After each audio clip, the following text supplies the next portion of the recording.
Bueno, esta fotografía es es la portada del libro de fotografía Génesis del fotógrafo Sebastián Salgado. Trabajamos el texto del reto de la vida, ecosistema cultura, una introducción al estudio del medio ambiente del filósofo manizaleño Augusto Ángel Maya.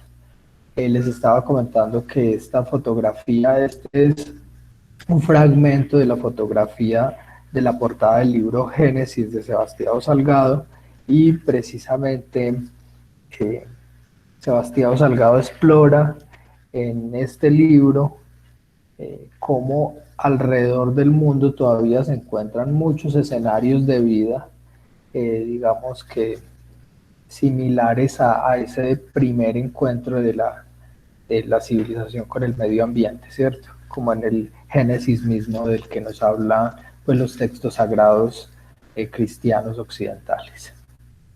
En el texto eh, sugerimos para esta ocasión entonces dos partes, y yo voy a exponer en este momento la primera parte.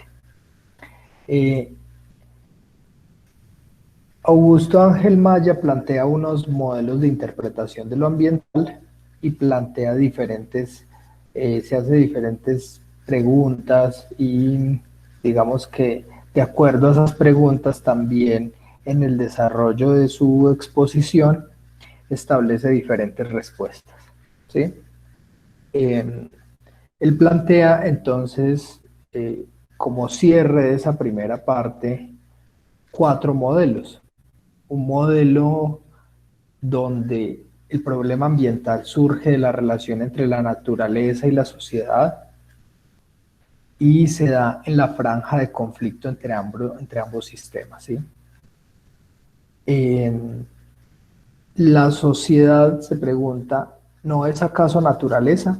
¿Y el problema ambiental no implica la totalidad de la sociedad y de la naturaleza? En el texto esto se va a desarrollar o se va a solucionar o responder, digamos que afirmando que la sociedad también es naturaleza. La sociedad depende del ecosistema vivo para poder existir, ¿cierto? Entonces, somos sociedad, somos cultura, pero somos un orden nacido de lo vivo y del orden de la vida de la tierra misma, ¿sí? Y el problema ambiental entonces va a implicar la totalidad de la sociedad como la conocemos, no estamos ausentes.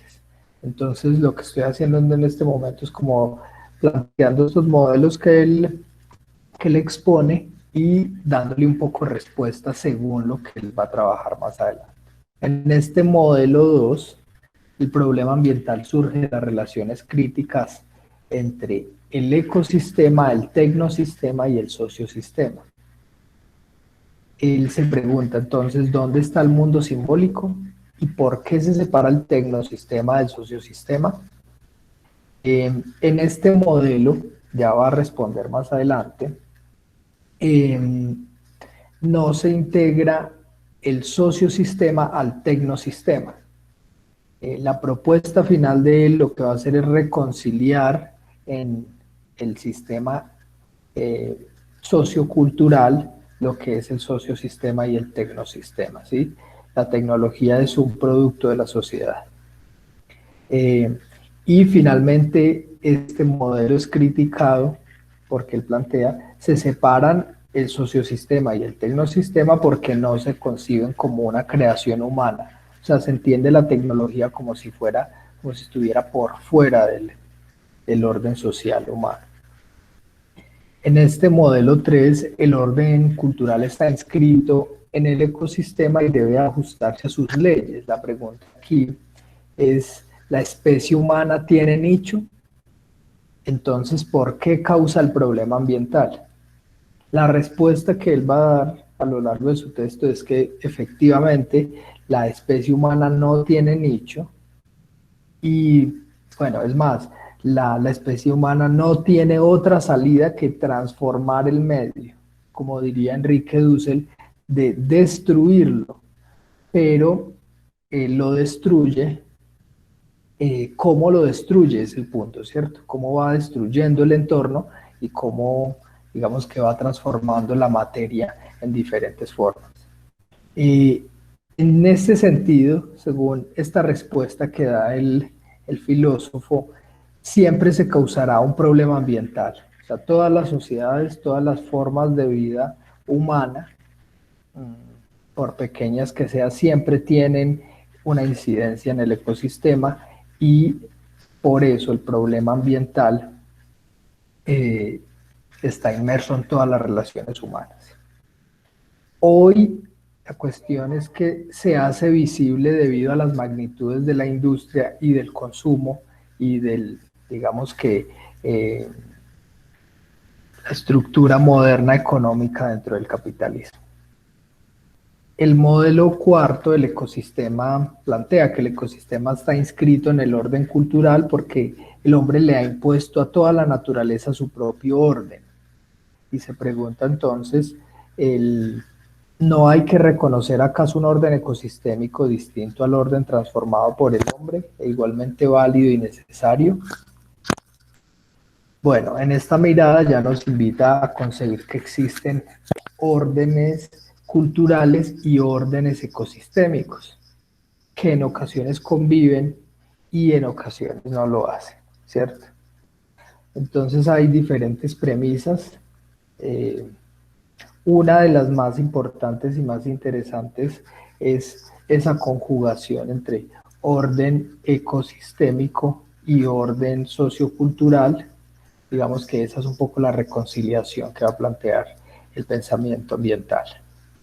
En la primera parte de una interpretación difícil, pues en esos párrafos vemos que expresa un poco en términos irónicos que al parecer la crisis ambiental se le atribuye a la mala voluntad del hombre, que deviene de sus progresos técnicos, y esto se asocia con el hecho de acceder a los secretos de la naturaleza, ¿cierto? Ahí expone unos mitos griegos y plantea cómo en los diferentes imperios agrarios se ha tenido como un temor a que el hombre acceda a esos secretos o que a través de los progresos técnicos destruya la naturaleza. Pero uno de los elementos más importantes entonces va a ser que la naturaleza es vista como un objeto. Y es vista como un objeto a partir, digamos, de el ser humano como un sujeto que la conoce y la quiere entender para dominarla, ¿cierto? Estoy exponiendo como ese primer apartado de una interpretación difícil, ¿cierto? Entonces, aquí se plantea el conflicto que existe en lo que va a ser ciencias sociales y ciencias naturales. Existen unas ciencias sociales sin naturaleza, diría él, y unas ciencias naturales sin humanidad.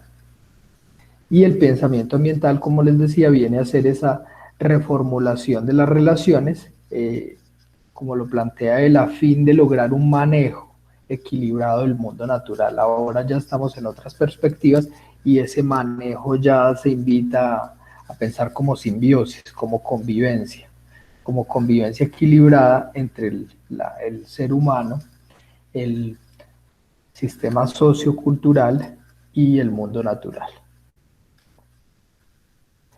En el apartado del hombre-máquina se hablan de unos avances físicos que nos hacían ver en el ser humano un sujeto que experimentaba de manera mecánica, como un mecano, la relación con la naturaleza. Entonces vamos enfatizando en esa relación sujeto-objeto, que ya les iré exponiendo en las diapositivas.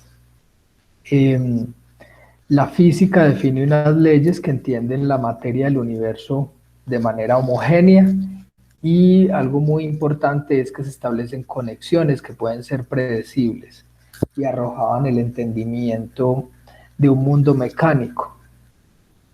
Otros sucesos en términos de lo social, como la renovación del comercio y la movilidad del dinero, el surgimiento de la vida urbana y el desarrollo tecnológico, ponen de manifiesto el debate sobre la libertad.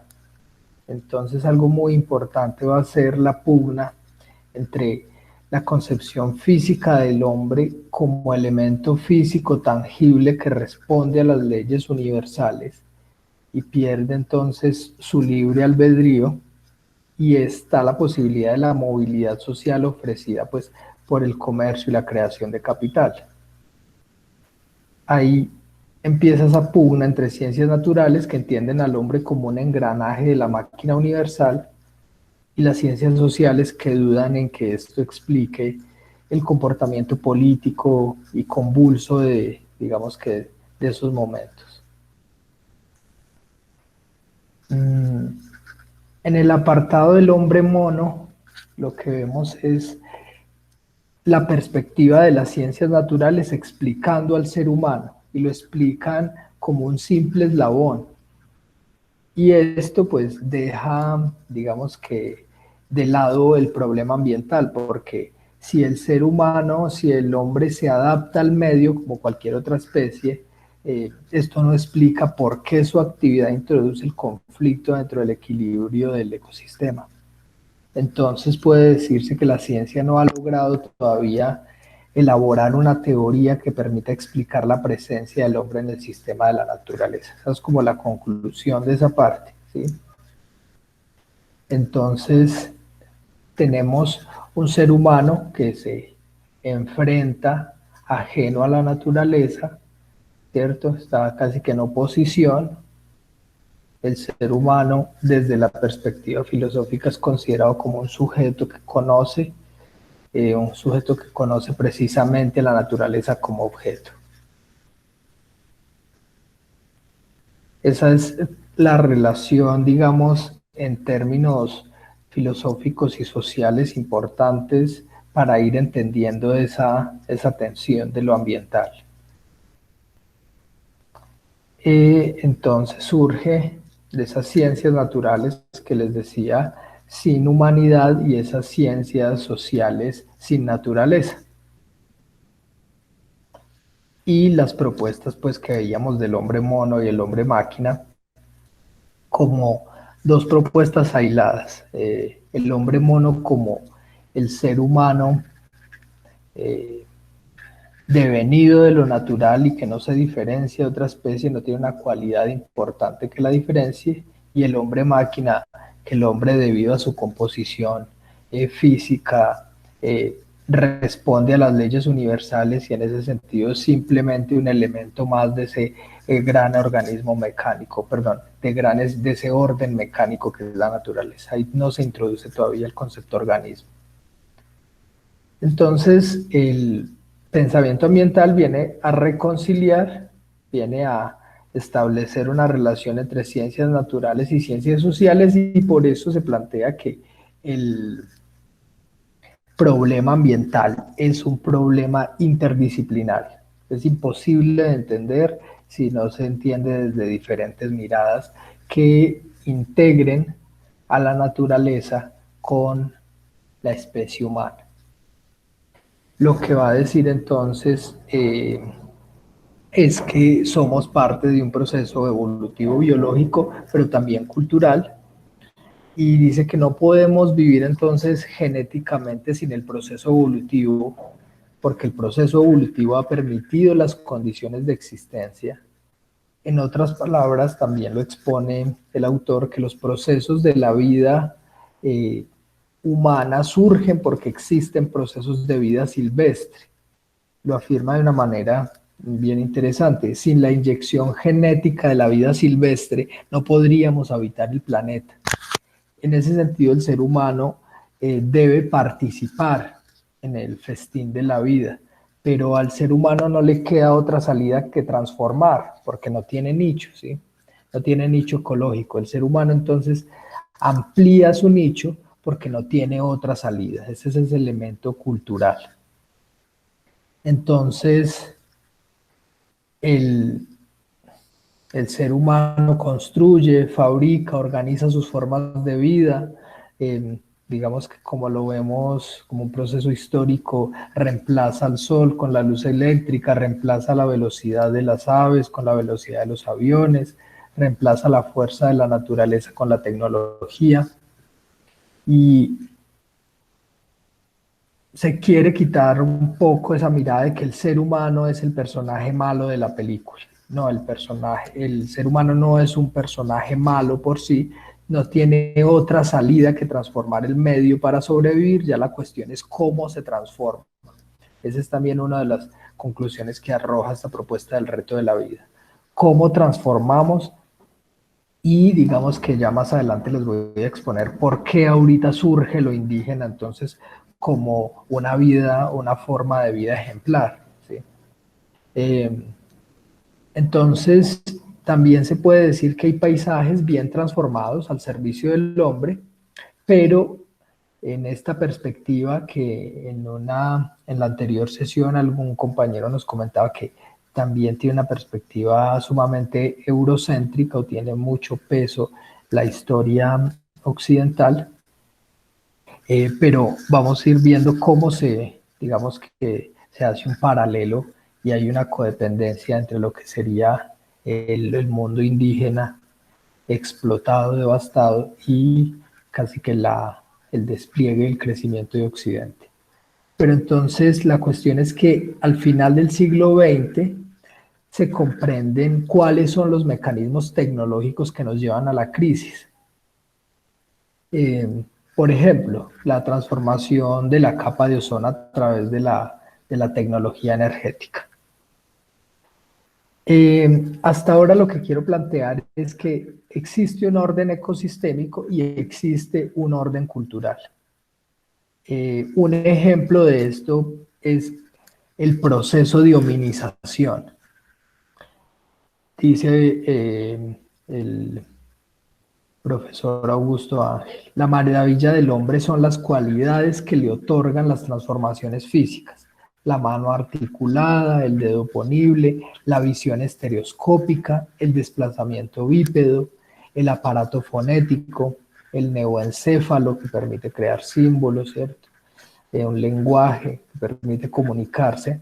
Entonces esos cambios evolutivos en la estructura física del hombre son las que producen el nacimiento de la cultura. Y aquí es un buen momento para asimilar esa frase que también expone el autor, y es que la inteligencia es cuerpo. No seríamos una especie con la capacidad de transformar el entorno, eh, de casi que de amoldarlo a nuestros conocimientos, intereses, imaginarios, si no tuviéramos esas disposiciones físicas. Entonces, lo cultural ha dependido de lo biológico. Entonces, se plantea eso, la inteligencia es cuerpo, porque surge lo cultural a partir de esa base biológica. A partir del cerebro, entonces, establecemos una red invisible de la cultura, una red invisible de símbolos, símbolos míticos, filosóficos, sociológicos, literarios, y es mediante esos símbolos que se establece también el nacimiento de la tecnología y de las formas de transformar. Así que el ser humano no es el antagonista de la naturaleza.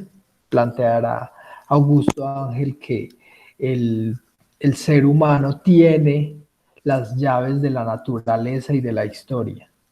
O sea, puede llegar a tener una relación de común unidad con la naturaleza, ¿sí?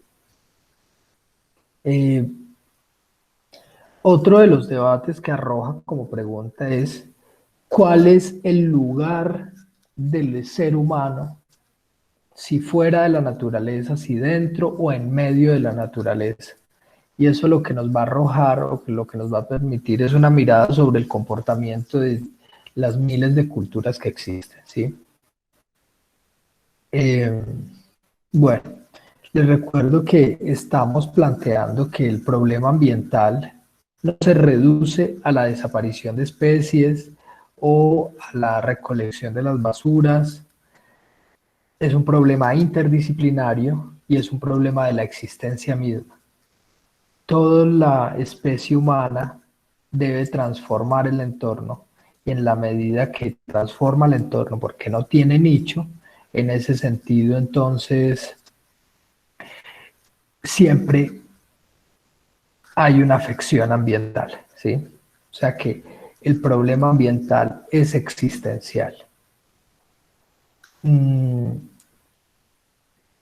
Y ahorita ya paso como a profundizar en esta perspectiva occidental, y sería como la homogeneización que nos ha ofrecido el capitalismo, nos ha hecho perder los hábitos regionales, que se pierda como el acople personal.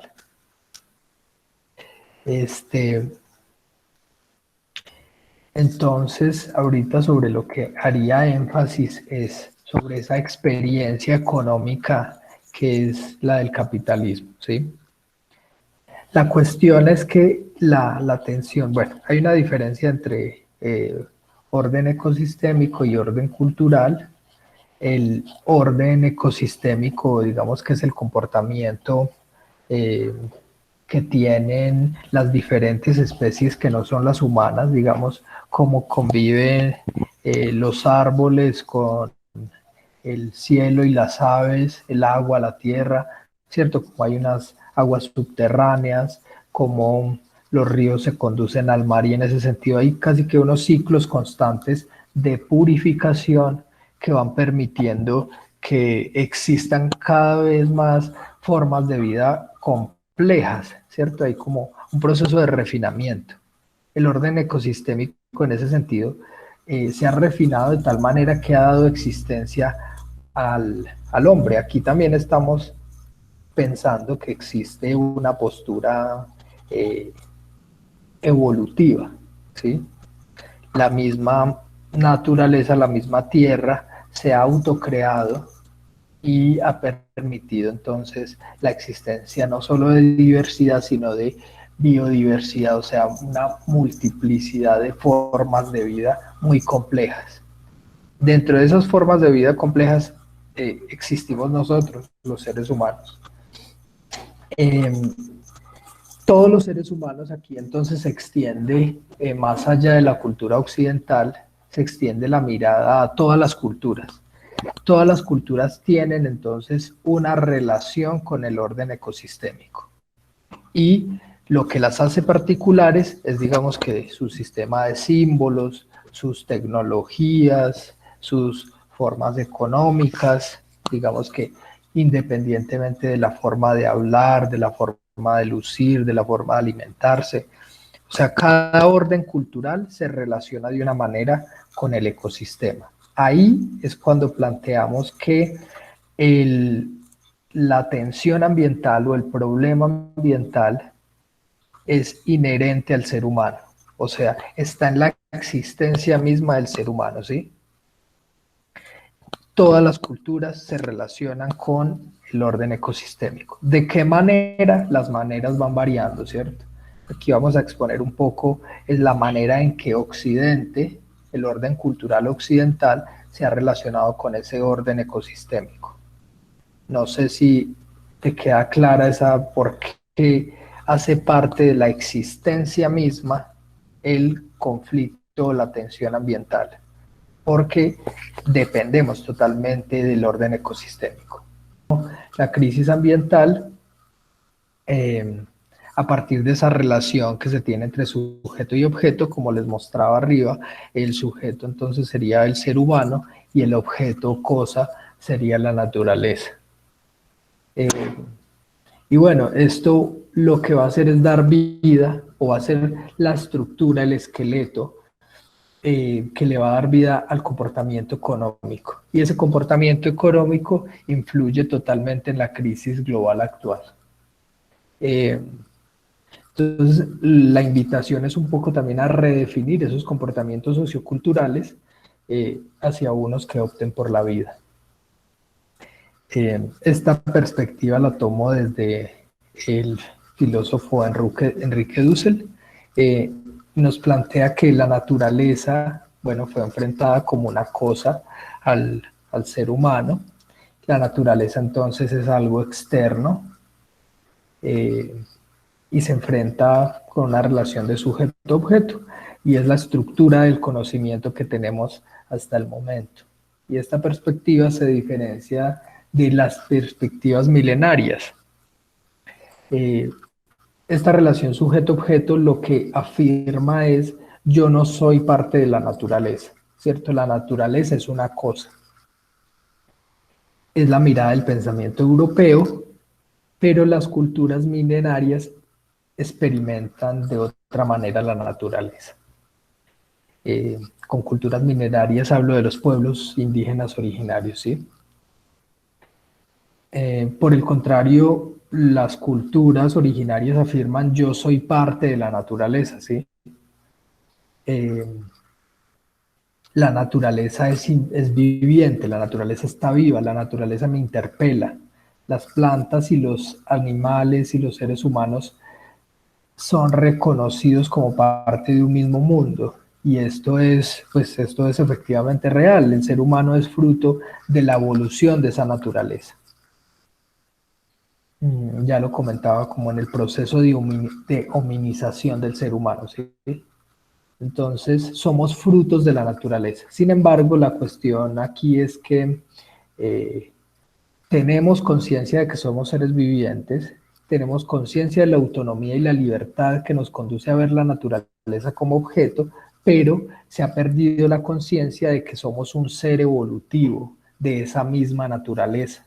Y por eso eh, se piensa que no somos parte de la naturaleza, ¿sí? Porque se ha perdido esa conciencia de que somos un ser evolutivo. Sin embargo, somos parte de ese todo dentro del cual vivimos y somos parte de esa concepción. El planteamiento de que la naturaleza es madre para los pueblos originarios no es una metáfora, es algo más que una metáfora, realmente es el lugar desde donde hemos surgido, nos ha producido, ¿cierto? Y también existe la postura de que si la naturaleza sufre, evidentemente nosotros vamos a sufrir los efectos. Entonces el hombre moderno expresa casi que yo soy un alma, yo soy un sujeto a la que le es indiferente tener un cuerpo, y el ser humano empieza a ser considerado desde el cristianismo y desde la filosofía moderna como algo espiritual que miraba a la naturaleza como un ser mecánico, como una realidad tangible, física, objetiva, pero no una naturaleza a la que se pertenece. Eh, Listo, vamos a la parte de, entonces, de lo explotable, la materia prima.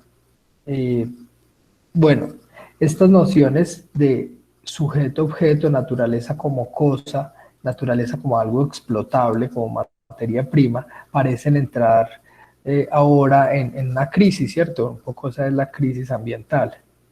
El ser humano se enfrenta entonces al diferenciarse de la naturaleza, al experimentarla como algo ajeno a él, se enfrenta a la naturaleza destruyéndola, ¿cierto?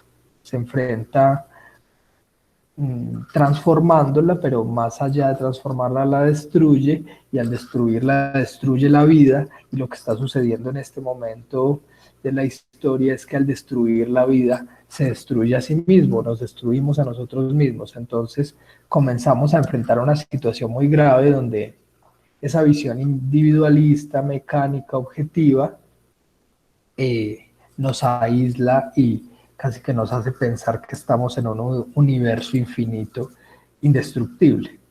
Aunque, bueno, aunque la modernidad también permite describir el mundo de manera matemática, física, se descubre la organización del sistema solar con Galileo, lo comenta un poco Augusto Ángel en esa primera parte, se descubren las dimensiones siderales, se reubica el Sol como centro y el ser humano queda casi absorto ante esa naturaleza que sin embargo se piensa de una manera física, matemática, extraña, ajena, a la que hay que dominar. La explotación de la naturaleza se debe entonces como debido a que se considera como algo posiblemente a explotar y algo con lo que se puede mercadear, ¿cierto? Entonces compramos y vendemos porque hemos objetivado y cosificado la realidad. Eh, ok. Bueno, también se pensaba en esa, como que en la revolución industrial, que cuando como se descubrieron grandes inventos, que la ciencia y la tecnología avanza y el conocimiento científico avanza y no se observan los efectos negativos. Entonces pasan desapercibidos los efectos negativos y se piensa que el planeta es infinito y entonces podíamos desgastar y derrochar y producir esa destrucción. Un poco eh, esos primeros atisbos de la revolución industrial y económica sin medida, y ahorita estamos descubriendo que el planeta es preciso y ante el aumento gigantesco de la población y el modo en que la tecnología comienza a ejercer un efecto negativo sobre el pequeño planeta y los seres vivos, entonces vamos descubriendo los límites. Bueno, nos damos cuenta que la atmósfera es limitada, que la capacidad de la Tierra de absorción de energía y de calor es limitada, que los mares tienen producción limitada de absorción de residuos. Empieza a significar que toda la población se había construido sobre el número y la cantidad. Y esta relación sobre el número y sobre la cantidad establece esa relación de dominación y nuevamente la naturaleza se convierte en un elemento para ser explotado. Aquí voy un poco con ese comportamiento económico de nuestra sociedad y es un sistema económico, el sistema económico de la modernidad que depende de la industrialización y que produce un poco la muerte. Produce la muerte, efectivamente, ya les diré algunos ejemplos. La economía afecta directamente entonces la naturaleza porque en el proceso de producción de las mercancías que se producen para el mercado, hay que tener tecnología. A medida que aumenta los procesos tecnológicos, se producen más mercancías y se producen más mercancías con un menor valor. A mayor tecnología, mayor producción a menor valor. Y a menor valor, menor precio. Bueno, entonces eso nos pone en una decisión de elección. Si hay dos mercancías y una cuesta 100 y otra cuesta 50, teniendo el mismo valor, evidentemente se compra la más barata. La más cara se pierde y la empresa que produce el bien más caro ya no puede vender y al no poder vender, esa empresa desaparece.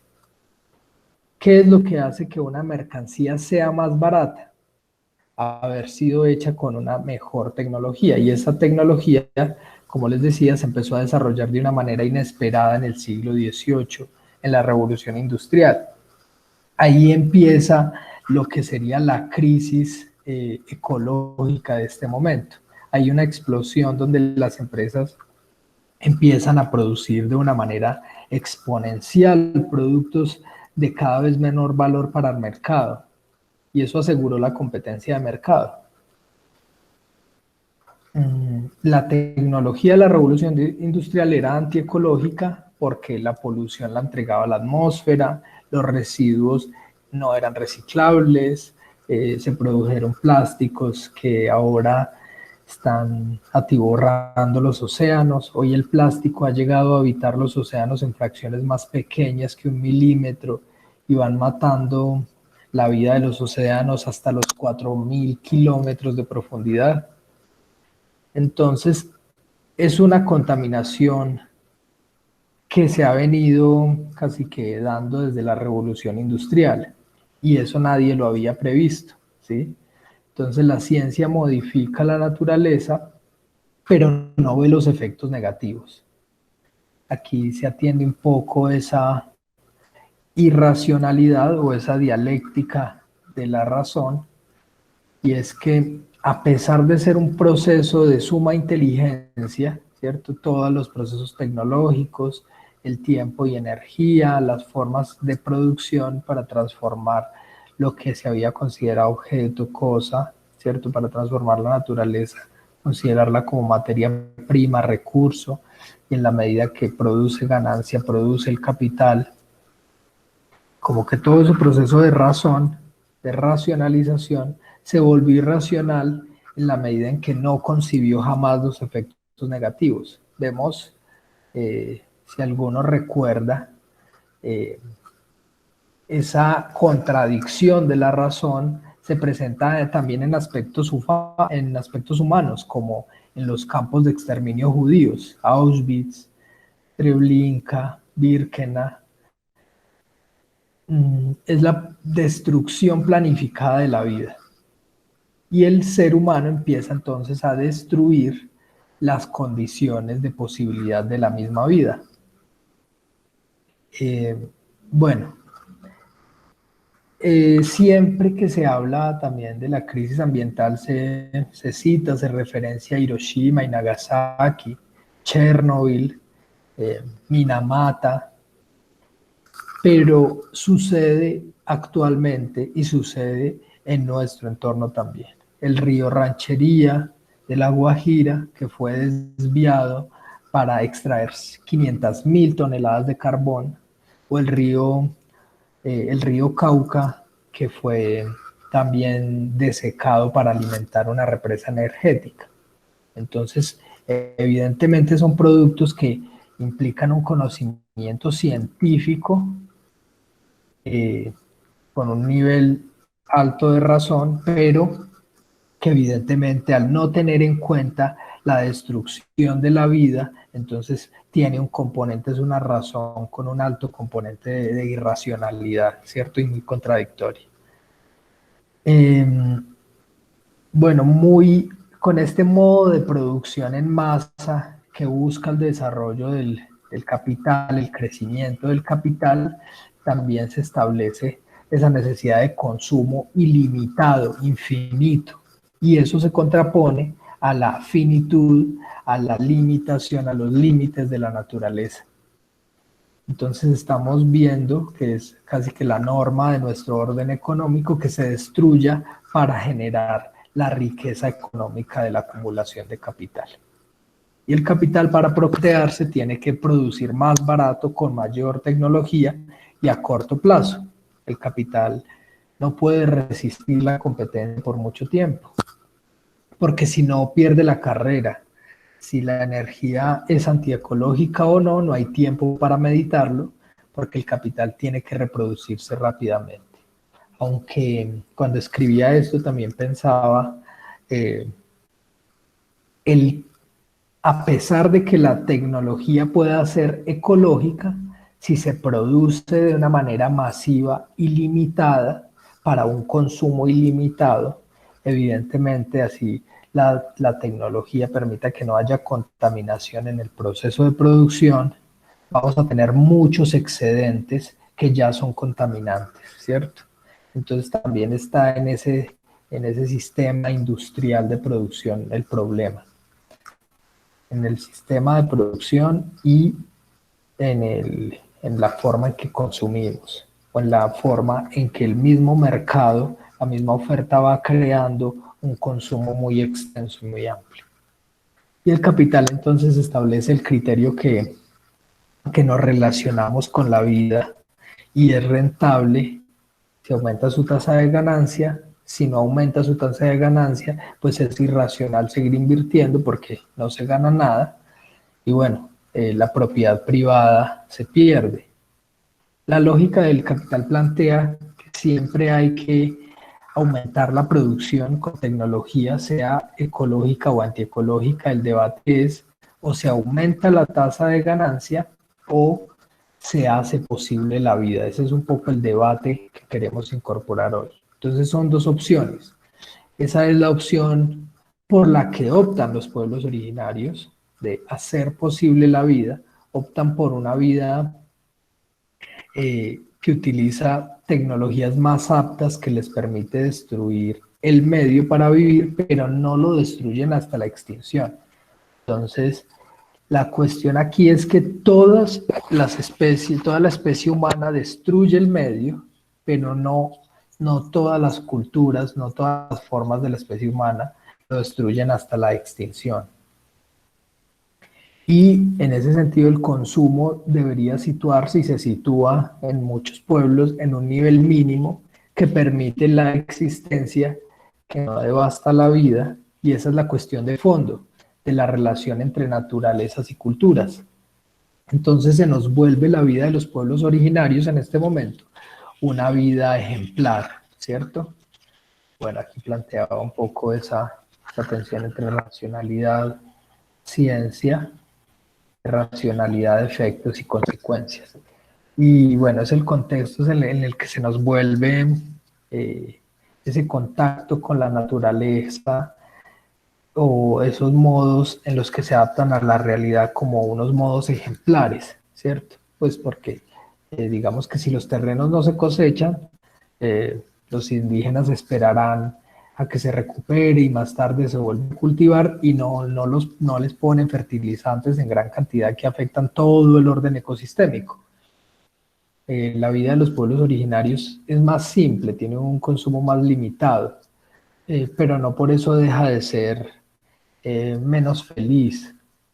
En otra clase esperaré exponerles un poco eso de el compromiso y ese orden interno que tienen las culturas, que siempre se está cumpliendo con algo en la medida que se establece una rutina, unos horarios, unos rituales específicos. Y bueno, entonces se nos presentan los modos de vida indígenas, no de un modo folclórico de acercarse a la naturaleza, sino que son experiencias de vida que no ponen en cuestión las condiciones de existencia, ¿sí? Y no ponen en cuestión el patrón de la reproducción de la vida sobre la Tierra. Por eso, debido al comportamiento económico de producción que ha cruzado muchas de las necesidades del ser humano, estamos ante un panorama de vida y muerte, ¿sí? O sea, esa guerra contra la naturaleza es contra la existencia misma y no se considera, o sea, casi que no hay un respeto por la misma especie tampoco. Entonces lo que veíamos un poco en el, digamos que en la propuesta marxista es listo, hay una explotación del hombre por el hombre, ¿cierto? Hay esclavitud, casi que la riqueza del mundo, él nos lo muestra en un apartado muy interesante que, bueno, podría hacerle un pequeño guiño en algún momento del curso, y es como ese proceso de acumulación de riqueza originaria no se debe a que existen unos que son ahorradores, cuidadosos con el dinero, sino que evidentemente el proceso de acumulación de riqueza empieza por la esclavitud, ¿cierto? Empieza por el sometimiento de unos, el desplazamiento de otros, la expulsión, digamos que todas las tierras que eran de comunidades, digamos que ajenas al reinado inglés, fueron desterradas, o sea, fueron apropiadas por el reinado y todas las personas fueron enviadas a la ciudad en calidad pues de obreros, pero ninguna de estas personas quería, ninguna de estas personas tenía la intención de transformar su vida de esa manera, o sea, fue una imposición. Y como lo dice la compañera, entonces hubo una esclavitud, un proceso de dominio, casi que la producción de la riqueza económica como la conocemos se debe a la explotación y al abuso y pues diría Marx, eh, lleva en sus entrañas el sudor y la sangre de miles de millones de personas, ¿cierto? Aquí lo que hacemos, por eso también yo les comentaba los campos de exterminio nazi, ¿cierto? Entonces, hay una razón que puede exterminar a miles de millones de personas en menos de una hora y no dejar rastro. Y digamos que la forma en que eso está planificado implica una evolución del pensamiento y un refinamiento de la ciencia matemática muy importante. Sin embargo, pues lo estamos utilizando para corroer la vida, ¿cierto? Para consumir la vida. En ese momento se miraba como la vida humana, como hay una contradicción muy fuerte entre la razón que se supone que lleva al hombre a la iluminación, ¿cierto? Que lo ilustra, eh, y esa misma razón lo lleva a cometer esos vejámenes y esos actos destructivos. Aquí lo que estaríamos un poco ampliando, que no solo se ha hecho con la misma especie humana, sino también que se ha hecho con toda la forma de existencia. O sea, ahorita lo que estaríamos contemplando, y yo creo que va a ser un poco la exposición que continúa, es llegamos a destruir los elementos o las condiciones que permiten la existencia misma. Pero entonces ese aporte es muy importante porque claro, lo había dejado yo como por avanzar un poco en esta relación del orden económico moderno y la crisis ambiental. Dejé de lado, solo hice el comentario de Auschwitz, de Chernobyl, ¿sí?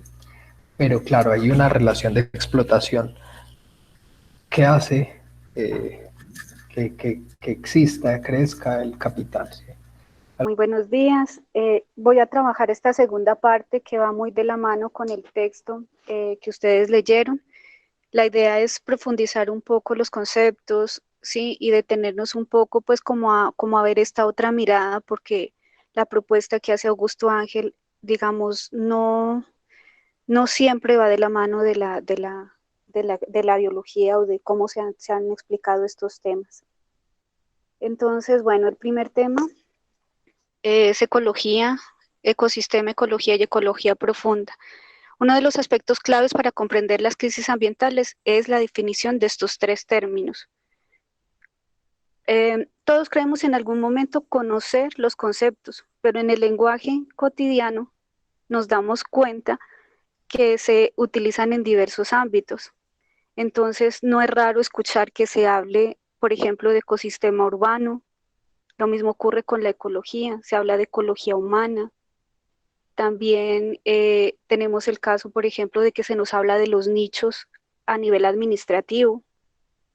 Digamos, en este sentido, Augusto lo que dice es que la ecología se ha popularizado tanto que de alguna manera la interpretación que nosotros estamos teniendo de esa crisis y de ese problema, pues no nos está dejando ver una verdadera interpretación. Entonces, a continuación, vamos a descubrir y a profundizar los conceptos para tener herramientas necesarias para poder, digamos, dar las discusiones que queremos dar en este respecto. Entonces, bueno, tenemos en esta diapositiva un manglar. El manglar viene a ser un ecosistema.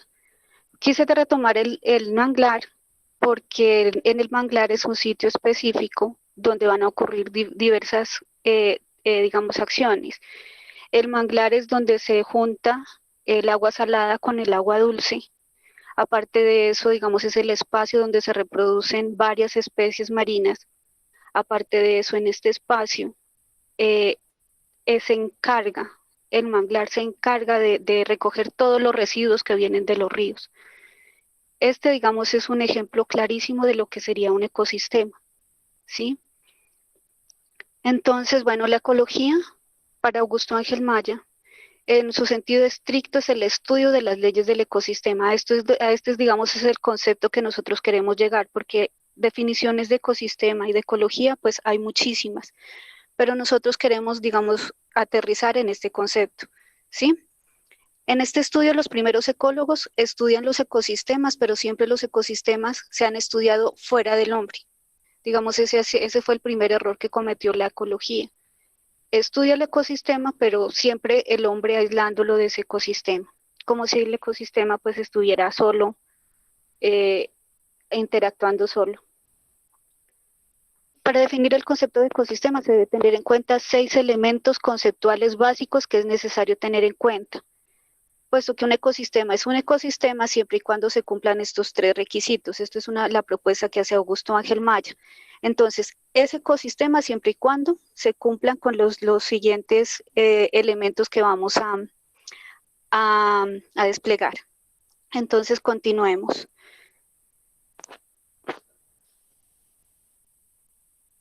Está como primer elemento, tenemos el flujo energético, ¿sí? Entonces, ¿qué será este flujo energético? Pues es lo que nos da la vida, y eso no solamente lo dice Augusto Ángel Maya, sino que lo dicen los astrónomos. ¿Cuál es la primera fuente de energía directa que nosotros tenemos? Pues es la luz del sol. Esta luz del sol es la primera fuente y son las plantas las primeras que van a permitirnos pasar de esa materia inorgánica que trae la luz a una fuente orgánica que nos va a servir a todos nosotros y a todos los animales, como es el alimento. Ese alimento es energía transformada, simplemente. energía solar transformada, como lo dice el mismo Augusto Ángel Maya. En este flujo energético, además, nos muestra cómo funciona, digamos, la casa. Nuestra casa tiene una atmósfera que nos va a permitir que los rayos buenos que entran por esa casa, pues nosotros los podamos obtener, pero también filtra aquellos rayos que no son tan benéficos para nosotros. Entonces esos rayos, digamos que los refleja y los manda al exterior. Continuemos. Tenemos los niveles tróficos. Tomando en la consideración la manera como se capta la energía que nosotros vimos anteriormente, podemos comprender cómo todos los organismos que forman el sistema vivo son solidarios. El término trófico dice que viene del griego, que significa alimentación. Por esto, digamos, el segundo elemento necesario para entender el funcionamiento del ecosistema es el concepto de escala o niveles tróficos.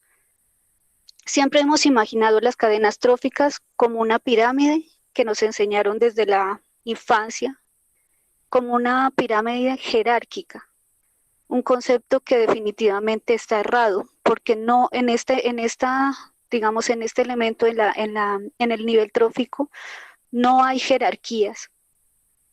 Absolutamente todos los que están ahí trabajan. ¿Y para qué trabajan? Para que cada uno pueda sobrevivir. Entonces, donde cada uno de los niveles o escalas sirve de base al siguiente, ¿sí? Porque le suministra la energía necesaria, se evidencia cómo la energía se transmite escala arriba. Entonces, primero están, como podemos ver en la gráfica, están los herbívoros, ¿cierto? Las algas, primero están las plantas y las algas, que son los primeros, digamos, en la posición de la pirámide. Luego están los herbívoros, luego están los carnívoros. Y digamos aquí cabe rescatarse, porque siempre hay digamos en nuestra mentalidad, siempre que nos hablan de la pirámide trófica, nosotros siempre creemos que ese primer elemento de esa cúspide siempre va a estar el humano, pero esto no es así. Siempre van a estar los que el hombre ha considerado como una amenaza. Estos amenazas vienen a ser los reyes de la naturaleza, ¿sí?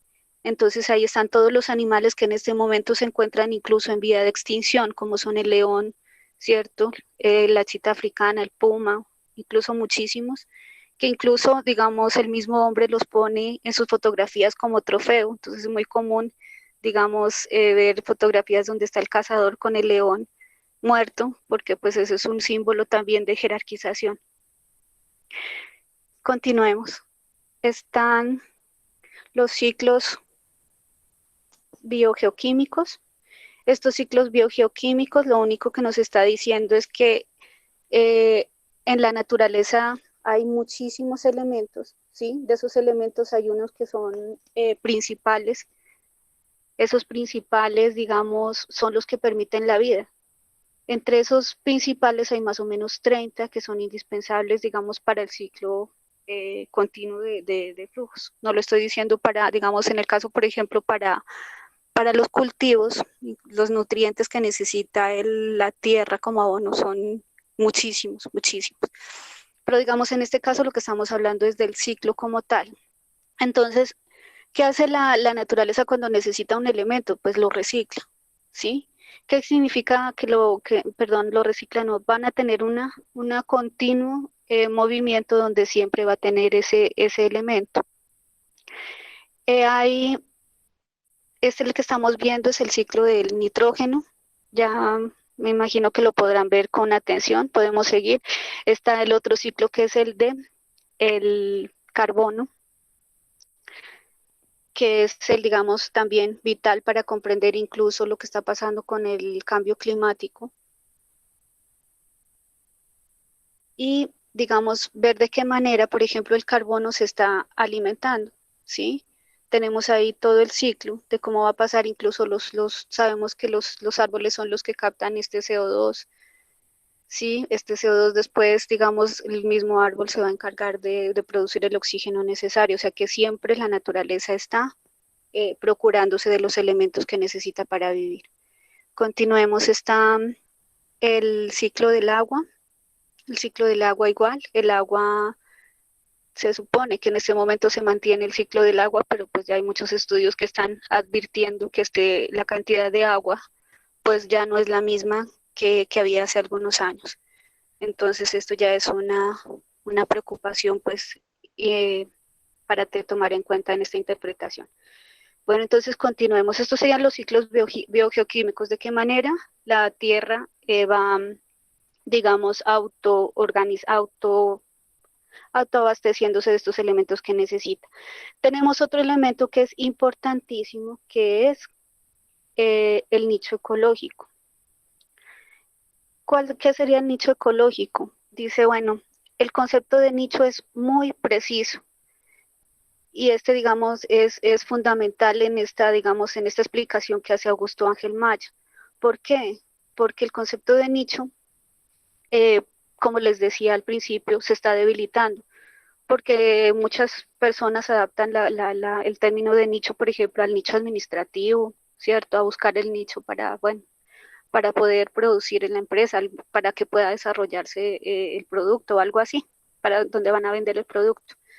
Entonces, bueno, su significado se ha debilitado por el uso abusivo que se le ha dado, especialmente en ciencias sociales y en el lenguaje cotidiano.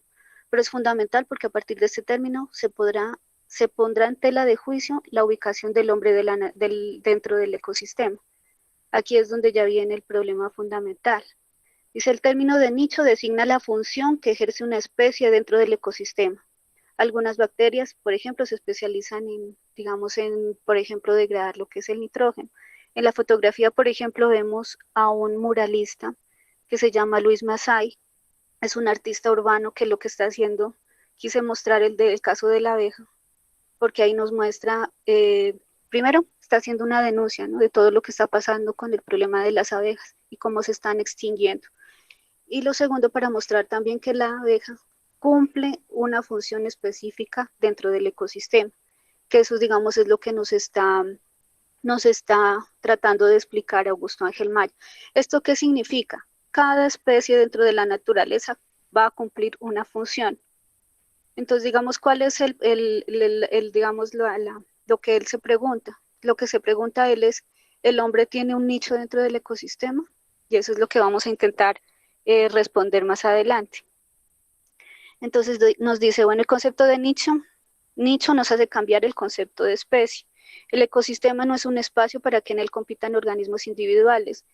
¿Qué pasa con el nicho? Pues que ahí no hay competencia, cada uno va a cumplir su función, o sea que no hay necesidad de que las especies compitan entre ellas mismas.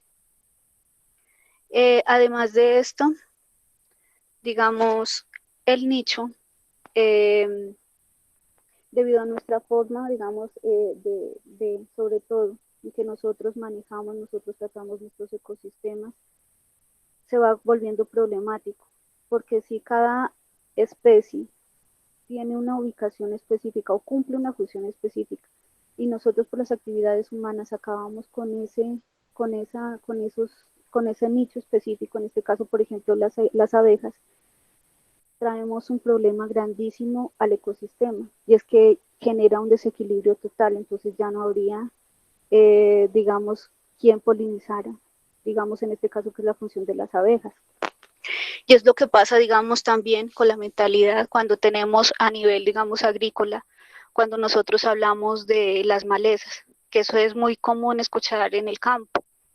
Entonces decimos, no, es que nosotros vamos a quitar las malezas, sin entender que lo que ellos llaman maleza es, digamos, una planta que está sirviendo a ese ecosistema específico.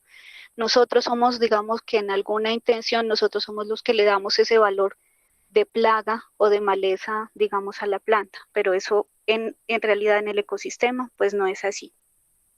Este sería pues lo que es nicho. En este momento, según la explicación de Augusto Ángel Maya, el hombre no tiene ninguna función dentro de la naturaleza.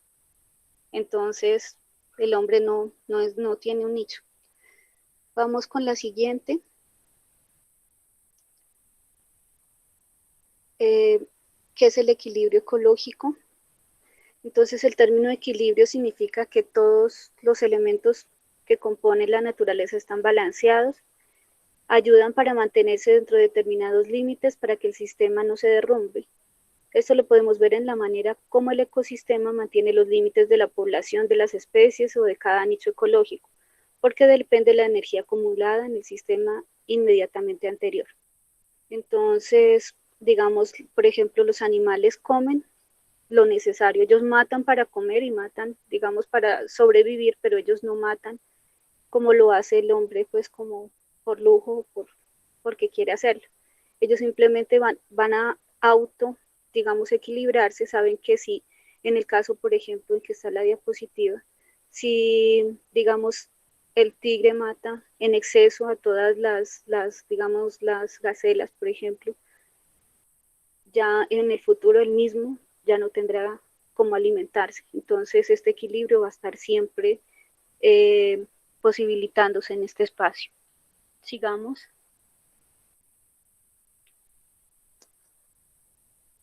Tenemos la resiliencia. La resiliencia significa que el sistema no es fijo, que se mueve dentro de ciertos límites. Estos límites, digamos, van a permitir que el equilibrio se mantenga. Hay algunas condiciones que son climáticas que de pronto ya se salen, digamos, del contexto ya, del contexto que nosotros podamos manejar. Por ejemplo, en el caso de las glaciaciones, nosotros no, el humano como tal no tenía acceso digamos, a poder dominar este tipo de cosas, ¿sí? Pero pues de alguna manera esta resiliencia sí va a aceptar estos cambios de clima, pues que sean adaptables y que puedan seguir permitiendo la vida. El ecosistema como estructura global posee sus propios márgenes de resiliencia. Puede decirse que tiene una cierta movilidad dentro de un determinado flujo de condiciones ambientales. Ello significa que podemos cambiar de condiciones de humedad, de temperatura, de salinidad, y el sistema puede seguir reproduciéndose. Sin embargo, estas márgenes tienen un límite final y desafortunadamente los límites máximos son bastante abruptos. La pregunta fundamental que surge después de revisar los elementos que constituyen el ecosistema, nos encontramos con un interrogante. El interrogante ya va a ser lo que les hablaba ahora. Ya expusimos los 6 factores, ¿cierto? Ya hablamos de las cadenas, los niveles tróficos, ya hablamos del flujo energético, ya hablamos de los ciclos biogeoquímicos, ya hablamos del nicho ecológico, del equilibrio ecológico y de la resiliencia. Estos 6 elementos nos van a permitir ver si algo es un ecosistema o no. Entonces ya viene la pregunta fundamental, que es ver entonces dónde está el hombre en digamos, en estas condiciones. Entonces ya tenemos que el hombre no va a cumplir principalmente la de nicho ecológico. El hombre no tiene nicho ecológico, por lo tanto, el hombre no está dentro del ecosistema. ¿Sí? Digamos, esta vendría a ser como la pregunta fundamental. O sea, que entonces, ¿qué hacemos con el hombre? Que de pronto el compañero afirmaba al principio. ¿Será que aquí también incluso se da una crisis, como la llamaba Alejandro? Una crisis porque entonces nosotros, ¿qué podemos hacer? O sea, lo primero la pregunta que cabe es, bueno, si el hombre no cumple nada dentro del ecosistema, entonces, ¿qué estamos haciendo aquí? ¿Sí? O la única manera de solucionar los problemas ambientales es que se acabe el hombre en el planeta y así el ecosistema sigue viviendo igual, ¿sí? Esto, digamos, es un planteamiento que se va haciendo y que ya Augusto Ángel Maya más adelante va dando luces y ya va afirmando con su propuesta. Sigamos. No sé si ahí aparece. Sigamos. Aquí es donde ya, digamos, concluye él con su propuesta, ¿sí? Entonces nos dice, tenemos unos ecosistemas que nos van a cumplir esos 6 ciclos que son, digamos, indispensables para saber si son un ecosistema. Y también en otro extremo va a haber toda la parte que ya es cultural. Él llama plataforma cultural a todas las actividades humanas, a todas, donde está la cultura, donde está la política, donde está lo social, donde está lo simbólico, donde está el lenguaje, donde está, digamos, toda la plataforma tecnológica, todo lo que construye. Y hay una cosa que es fundamental en este modelo de Augusto Ángel Maya, y es que él junta todas estas cosas dentro de lo que él llama la naturaleza. Ahí es donde sí va a estar el hombre. El hombre no es ecosistema, pero el hombre sí está dentro de la naturaleza, o sí es naturaleza. Digamos, aquí nos resuelve varios de los interrogantes. Y otra cosa importante, las relaciones que se dan ahí, porque el ecosistema no va a vivir solo y tampoco se va a generar sus problemas ambientales solo.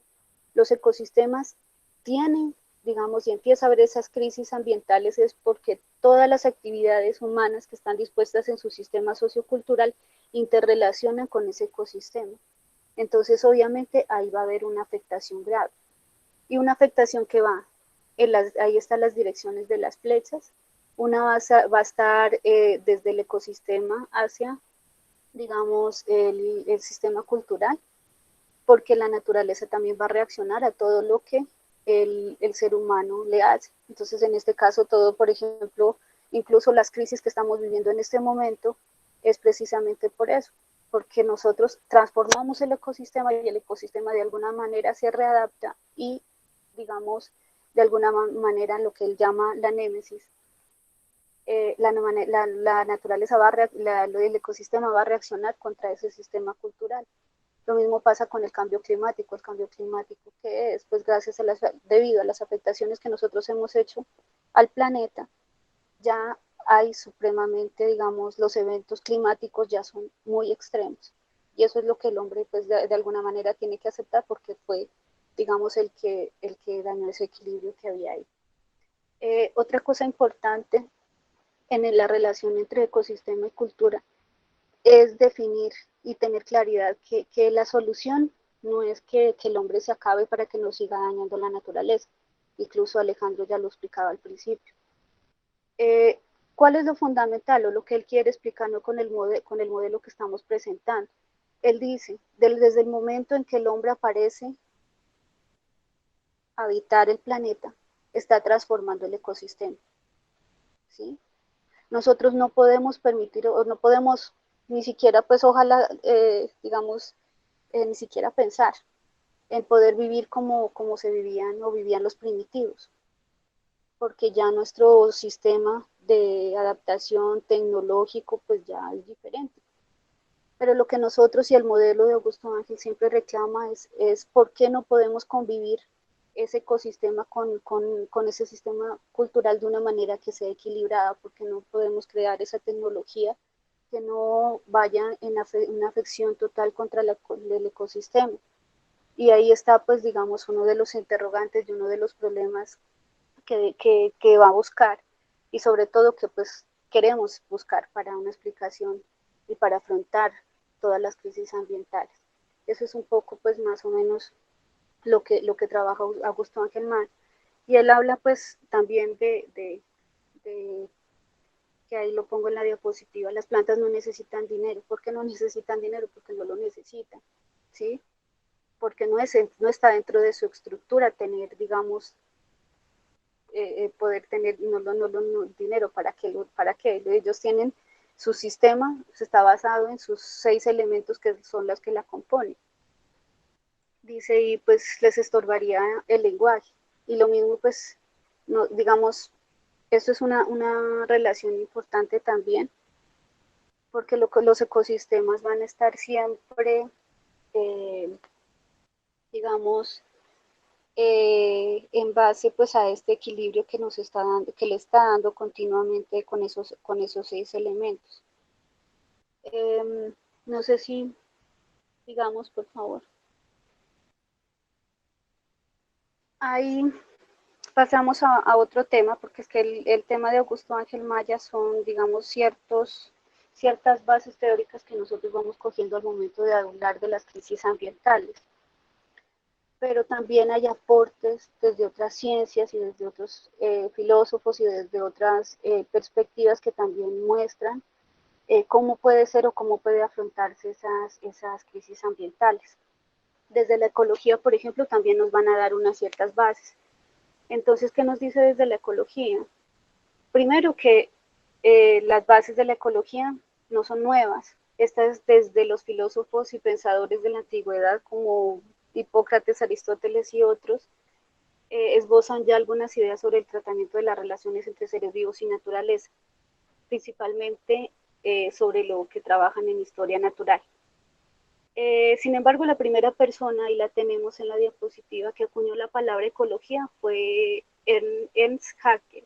Él era zoólogo alemán y él propone que el término ecología, incluso pues dentro de lo que él hace, es proponer la ecología que viene del griego, donde oiko significa casa y donde logos significa tratado. Entonces es como el estudio de la casa. Digamos que es como la primera definición que él propone, es esta, ¿no? Es el estudio de la casa. Y también es el estudio del ambiente natural y de las relaciones entre organismos y sus alrededores, como para tomarlo en una primera instancia. Otra definición la presenta McFadden, donde nos dice que la ecología se ocupa de las interrelaciones que existen entre los organismos vivos, vegetales o animales y sus ambientes, y estos se estudian con la idea de descubrir los principios que regulan estas relaciones. Su campo de investigación abarca todos los aspectos vitales de las plantas y animales que están bajo la observación, su posición sistemática, sus reacciones frente al ambiente, entre sí, la naturaleza física y química de su contorno animal. Aunque la ecología nació en el siglo XIX con Haeckel, su trabajo se limitaba a analizar las influencias del ambiente físico sobre los seres vivientes y no se penetraba mucho hablar ya como tal de las comunidades naturales. Entonces, digamos, la ecología también necesitó digamos, de varias herramientas que ya se le proporcionaron fue en el siglo XX, cuando ya aparecieron varias, digamos, inquietudes, ¿sí? Viene después de la Segunda Guerra Mundial es que se fortalece. Y aparte de esto, hay varias disciplinas que empiezan a unirse, digamos, a este llamado de la ecología, porque la ecología eh, ya sería, digamos, podemos pasar, eh, digamos, esta es una ciencia, una ciencia, yo la llamaría más bien disciplina, porque no funciona sola, necesita siempre de las otras disciplinas que la van a estar acompañando.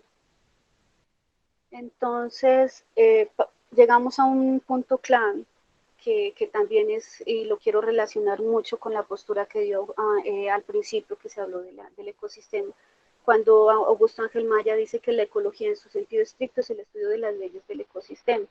Entonces, digamos, este es en un primer momento lo que se quiere trabajar y lo que empieza la ecología también a relacionar y a buscar, digamos, en estos espacios ya después de la Segunda Guerra Mundial. Su objeto de estudio no es un objeto físico, sino que ya viene a ser las relaciones. Aquí ya va a venir un problema grave para la ecología, porque como no es una ciencia científica como tal, no tiene un objeto claro de estudio. ¿Cuál va a ser el objeto claro de estudio? El nicho. Y el nicho no representa un objeto claro. El nicho que es, o sea, son las relaciones que va a tener él con todo su ecosistema, son las relaciones. Entonces aquí, digamos, ya vienen como a mostrar de qué manera la ecología también nos proporciona herramientas diversas para enfrentar las crisis que vivimos. Los ecólogos son quienes deben enfrentar estos complejos problemas. Son responsables de tratar de organizar el conocimiento de las interacciones que se presentan en la naturaleza, construyendo modelos científicos para predecir qué puede pasar en el futuro. Hay una descripción que hace McFadden que me parece muy bonita. Dice, debe admitirse que el ecólogo tiene algo de vagabundo, reconocido, vaga errabundo por los cotos propios del botánico y del zoólogo, del taxónomo, del fisiólogo, del etólogo, del meteorólogo, del geólogo, del físico, del químico y hasta del sociólogo. Invade estos terrenos y los de otras disciplinas establecidas y respetadas. El poner límite a sus divagaciones es realmente uno de los principales problemas del ecólogo y debe resolverlo por su propio interés. Entonces aquí, por eso les digo, la ecología viene siendo una piedra en el zapato también desde que comienza, porque entonces ya tiene dentro de su fin, ya no simplemente va a ser una ciencia aislada, sino que es la primera que incluso va a hablar de interdisciplinariedad y disciplinariedad, incluso pues dentro de lo que nosotros o dentro de lo que se conforma como el pensamiento ambiental, que es un diálogo de saberes. El ecólogo no puede trabajar solo, necesita siempre de otras personas. Sigamos.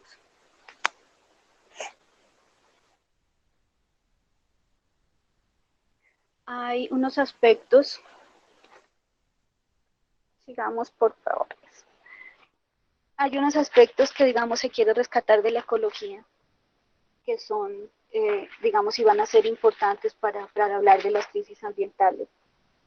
Y va a ser, digamos, justamente lo que les decía ahora, o sea, la ecología no ha logrado penetrar, como no es una ciencia pura, no tiene un objeto de estudio, entonces eso le permite que jugar de alguna manera con otros métodos que no son tan rigurosos y tan específicos como el de las ciencias naturales.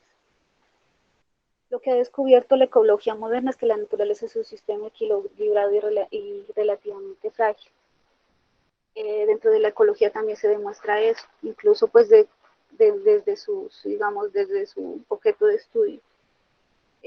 Vemos que el ecosistema es muy frágil. Si ustedes, digamos, afectan alguno de los elementos que componen ese ecosistema, pues el equilibrio se rompe inmediatamente. Y ese es un factor que hay que reconocerse en el momento de trabajar las crisis ambientales.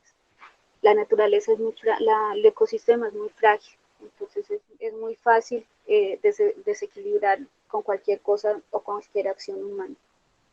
Las ciencias naturales que han incorporado los métodos y conclusiones de la ecología se han acercado a la comprensión de la originalidad de las formas adaptativas. Ahí no se alcanza a ver, ya les digo.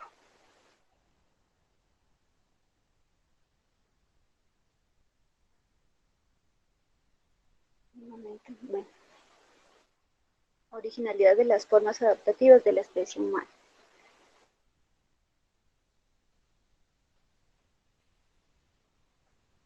¿Esto qué ha permitido? Pues que de todas maneras hay algunas ciencias que han intentado, digamos, copiar los métodos de la ecología y de alguna manera se han encontrado con cosas pues que son supremamente importantes. Por eso de alguna manera ese reconocimiento se lo hace porque la ecología brinda herramientas como les decía ahora, no es cuadriculado, no es cientificista, entonces de alguna manera puede proporcionar otras herramientas que son útiles en el momento de trabajar otros temas, por ejemplo lo biológico, en el momento de hablar, digamos, de la etología y de otros aspectos pues, que van de la biología, que van relacionados con la ecología.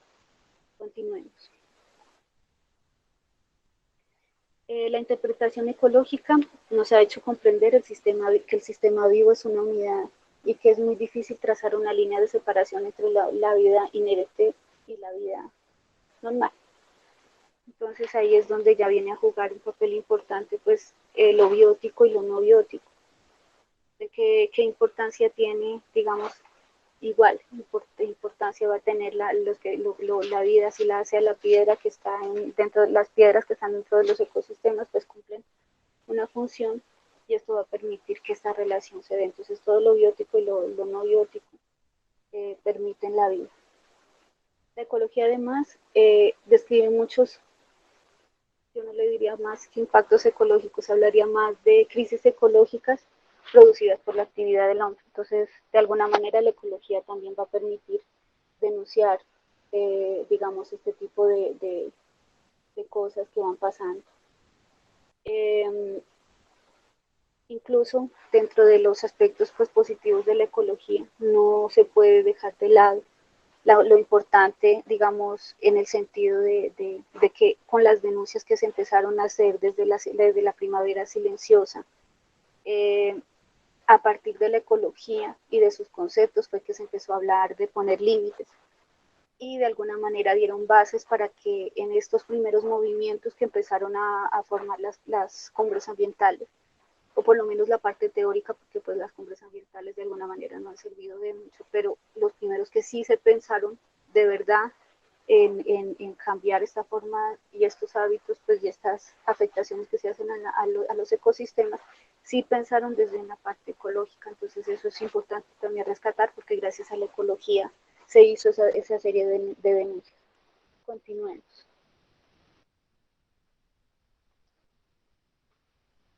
Hay unos aspectos que, digamos, quedan también por decirse, porque la ecología no ha podido en este momento pues resolver. Entonces, ¿qué cosas no ha podido resolver? Una de ellas es sobre lo que hace referencia a la tecnología. Dice, la tecnología ha avanzado más rápidamente que el conocimiento que tenemos de los sistemas naturales y de los límites de su fragilidad. Esto es supremamente importante. De pronto nos hemos encasillado, digamos, o hemos dejado, por dejar de lado, digamos, esa parte de las relaciones que nosotros tenemos con los humanos, tenemos con los ecosistemas. No hemos visto como en esa complejidad todo lo que puede pasar gracias a la tecnología humana. En este caso, por ejemplo, vemos en la diapositiva cómo se crea un prototipo de una abeja robot, porque no nos interesa mantener las abejas, que las poquitas abejas que están, sino que lo que queremos es ya de una manera tecnológica suplir, digamos, esas funciones o esas funciones que cada especie va cumpliendo dentro del ecosistema. Lo mismo ocurre cuando se mandan naves espaciales, no a buscar vida en otro planeta. Digamos, es una de las cosas que esto, pues no sé, yo no hablaría tanto de la ecología, pero sí hablaría un poco en la obsesión tecnológica, cuando queremos mandar, digamos, este tipo de investigaciones a buscar agua en otro planeta o a buscar dónde vamos a vivir nosotros en el futuro, pero no se hace como esa claridad de que nuestro sistema es el que está siendo frágil y lo que tenemos que voltear es esa mirada para que nosotros mismos veamos cómo vamos a resolver el problema que tenemos actual en nuestro planeta. Para comprender la crisis ambiental es importante entender las leyes básicas que regulan el funcionamiento de los ecosistemas, como analizar la dinámica de los sistemas tecnológicos y sociales. Entonces, esto es dentro de esta dinámica también, pues sí toma en cuenta, digamos, toda esta parte tecnológica, pero digamos que todavía esta ecología no la puede incluir. Se ha limitado muchas veces simplemente en hacer estudios sobre los ecosistemas, pero pocas veces en su relación directa que tiene con los sistemas culturales. Continuemos. Bueno, no existe una teoría sobre el hombre y menos pues sobre la cultura. En varios momentos se encuentra con la incómoda presencia del hombre y ahí es donde ya viene el problema. O sea, la ecología sí estudia el ecosistema, pero cuando ya se presenta el hombre, ya empieza también como lo que les decía ahora, el hombre con su tecnología y con todo su plataforma simbólica, con todos sus símbolos, no sabe en ese momento cómo interpretar. De alguna manera, digamos, la ecología se va volviendo digamos, esa ciencia que se está ampliando mucho. En este caso, por eso nosotros hablamos digamos, de hablar de un pensamiento ambiental donde ya se pueda recoger elementos de la ecología y donde uno se dé cuenta que ni siquiera es un problema que simplemente le cabe a la ecología, sino que la ecología, digamos, con todas sus relaciones, digamos, lo vamos a necesitar es de todas las disciplinas que existen. El nuevo equilibrio no se logra retornando al paraíso ecosistémico, eso también es una postura de Augusto Ángel Marx. O sea, nosotros no vamos a obtener lo que queremos de una visión para obtener una visión ecológica donde podamos vivir bien, simplemente devolviéndonos en el pasado, sino lo que tenemos que hacer es coger las herramientas necesarias que tenemos a través de la plataforma tecnológica para buscar ese equilibrio que necesitamos. Entonces continuemos, ya voy a terminar con lo que es la ecología profunda.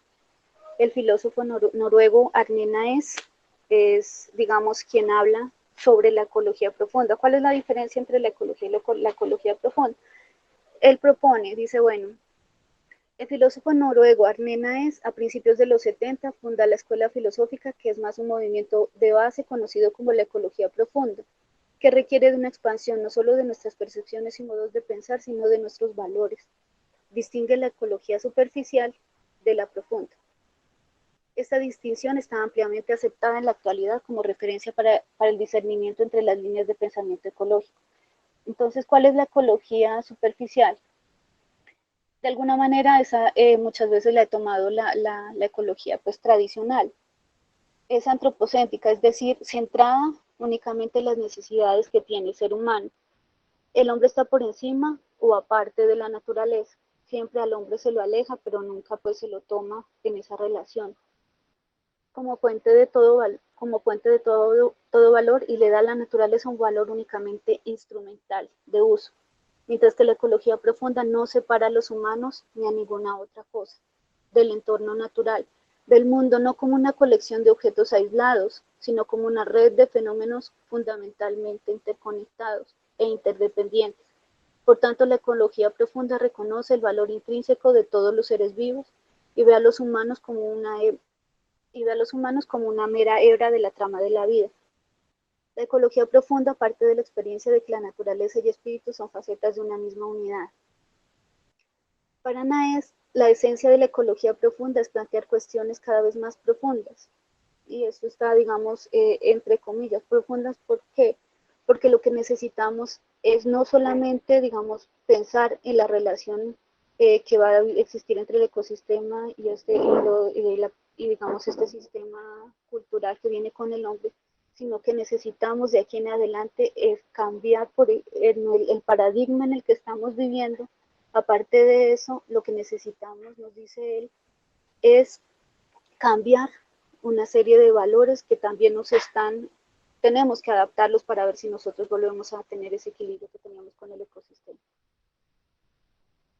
Con la ecología profunda somos parte integrante de la trama de la vida.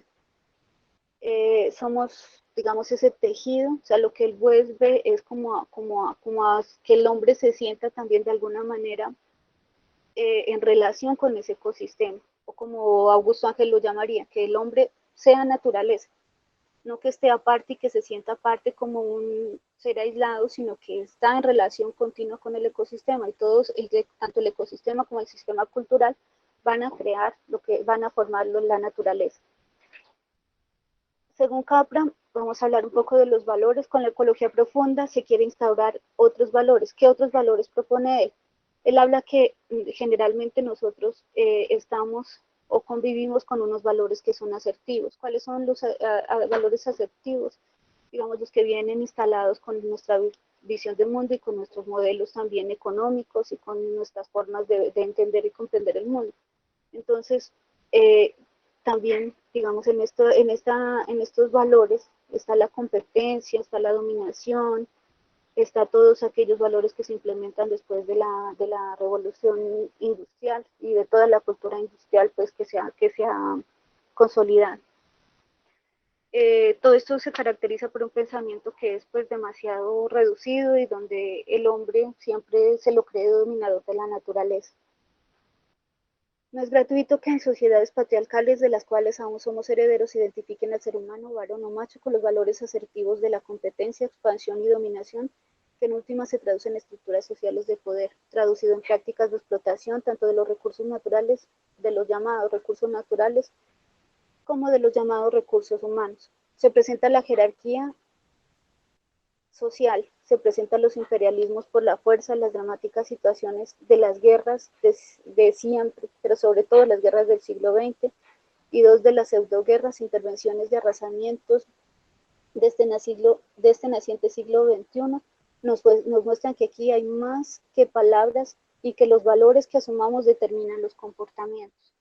En este sentido, digamos, los valores que él propone, pues en contraposición a esos valores que se han instaurado, él propone unos que sean ecocéntricos, ¿sí? O sea, más ligados y más que sean promulgados desde lo que nosotros vimos con la tierra, de las relaciones que nosotros vivimos con la tierra.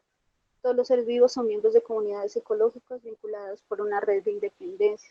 Cuando esta profunda percepción ecológica se vuelve parte de nuestra vida cotidiana, emerge un sistema ético radicalmente nuevo. Entonces, esta ética que él propone incluso va muy en sincronía con lo que Boff también va a proponer sobre esos valores, por ejemplo, como el cuidado y la responsabilidad, que son valores que nosotros, digamos, no hemos adaptado y tampoco se nos ha enseñado que tenemos que tener. Bueno, antes de terminar, quiero hablar un poco sobre algo que me parece muy bonito y que es fundamental y que en este momento se está viviendo enormemente. Es un concepto clave que él tiene que se llama ecofeminismo. Con el ecofeminismo, ¿qué es lo que dice él? Bueno, dice principalmente, dice, está dirigido hacia una dominación social en el contexto del patriarcado. Entonces, los ecofeministas ven la dominación patriarcal del hombre sobre la mujer como el prototipo de toda dominación de explotación en sus variadas formas. Entonces, esto es importante también porque no es lo femenino, digamos, en contraposición a lo masculino.